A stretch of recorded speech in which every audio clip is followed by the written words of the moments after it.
Wag naman po yung pangkatutubo boss naman ng ating sisisihin pa dito. Kawawang-kawawa na ho yung mga katutubo, sir. Lupa naman nila yan kung saan nakatirik yung mga gusto nyong itirik. Alam nyo, sa totoo lang, 4 na taon na ako dito. Nasa akin po yung committee na yan. Ni 1% po, walang napupunta. Puro salita lang po tayo dito. Salita sa 2.5, 1%. Sasabihin, isisisi sa amin, wala naman yan dyan sa batas. Hindi naman yan nakalagay dyan sa IPRA. Sir, pakiusap lang po. Sana naman, magkaroon tayo ng puso doon sa mga taong nauna, sa mga sinaunang tao dito sa bayan natin. Opo. Attorney Layog, ako po nananahimik sa aking opisina at nakikinig po sa inyo. Ako po napababa dito sapagkat nabanggit niyo po yung ating mga katutubo, yung aming pong mga indigenous people. Gusto ko lamang pong tanungin, bakit po ba parang hirap na hirap kayo pagka pinag-uusapan, nadadagdagan yung nakukuha ng mga katutubo doon sa mga lupa nilang incentives na madalas hindi pa nabibigay? Parang sabi niyo pa tataas ang kuryente dahil humihingi itong mga katutubo ng dagdag sa lupa nila yun, boss.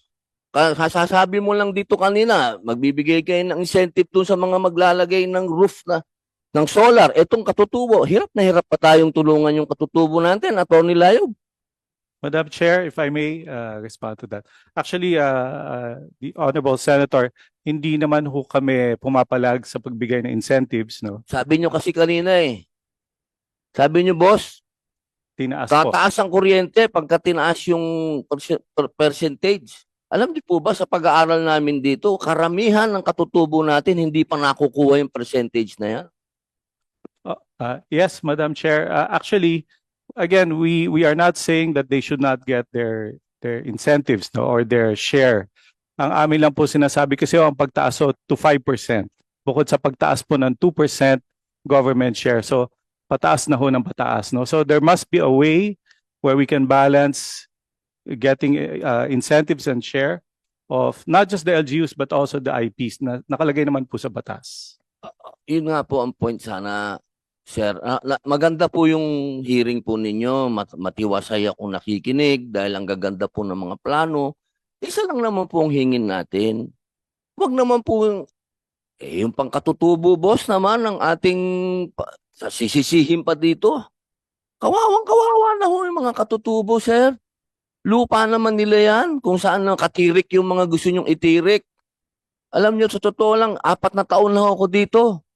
Nasa akin po yung committee na yan. Ni 1% po, walang napupunta. Puro salita lang po tayo dito. Salita sa 2.5, 1%. Sasabihin, isisisi sa amin, wala naman yan dyan sa batas. Hindi naman yan nakalagay dyan sa IPRA.